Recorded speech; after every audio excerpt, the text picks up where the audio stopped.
Kalau kita lihat tentang Islam kita rata-rata kaum muslimin yang ada ini Islamnya KTP. Padahal nikmat Islam ini nikmat yang luar biasa, lebih baik dari dunia dan seisinya.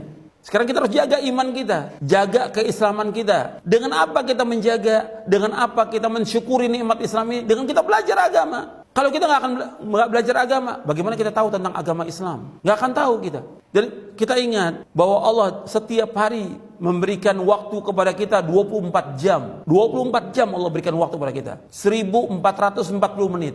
Tinggal kita berusaha bagaimana dalam sehari itu mempelajari agama 1 jam. 60 menit atau 2 jam 120 menit dari 1440 menit yang Allah berikan waktu kepada kita. Masa kita nggak ada waktu? Nggak mungkin kita nggak ada waktu. Tinggal kita bagaimana mengatur waktu kita untuk belajar agama ini sehingga kita paham tentang agama. Harus kita belajar. Kalau disebutkan ilmu ya dengan dalil, agama ini dalil. Kita nggak boleh ikut-ikutan dalam beragama. Kalau kita lihat kaum muslimin ini mereka seperti yang Allah sebutkan tadi dalam ayat itu, zalim mereka. Mereka untuk dunia mereka kejar, mereka belajar, mereka teliti, mereka lihat kitab-kitabnya, mereka pelajari dan mereka ingin buktinya sesuatu itu benar atau tidak. Itu ketika mereka belajar tentang ilmu pengetahuan. Tapi kalau soal agama kita lihat kaum muslimin ikut-ikutan, nggak pernah nanya dalilnya apa. Kiai atau ustadz atau guru mengajarkan sesuatu kepada dia ikut-ikutan. Kita harus jujur. Coba kita jujur. Kita lihat kaum muslimin. Mereka ketika wudu, sholat atau yang lain, mereka nggak tanya dalil. Apa kata ustadznya atau apa yang mereka belajar dulu waktu masih kecil?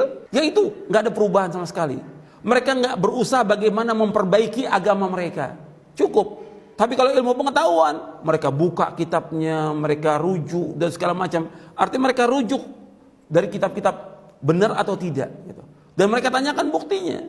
Seperti misalnya saya ambil contoh, kalau orang sholat yang ada ikut-ikutan, ini masalah agama. Dan yang pertama dihisab pada hari kiamat. Gak pernah tanya dalilnya apa, bagaimana cara takbirnya, apa yang harus dibaca, bagaimana cara rukuknya, bagaimana, gak pernah ditanya bukti dalil. Coba lihat, kalau mereka jual beli mobil umpamanya atau motor, mereka tanya nggak surat-suratnya? Ditanya. Jual beli tanah, tanya suratnya asli atau tidak, palsu atau tidak, ditanya dengan detail oleh dia. Nggak mau mereka tertipu. Tapi soal agama mereka nggak tanya, ikut-ikutan aja. Mesti tanya dalilnya mana? Kita beragama harus dengan dalil, bukan kata ustadz, bukan kata guru, bukan kata kiai.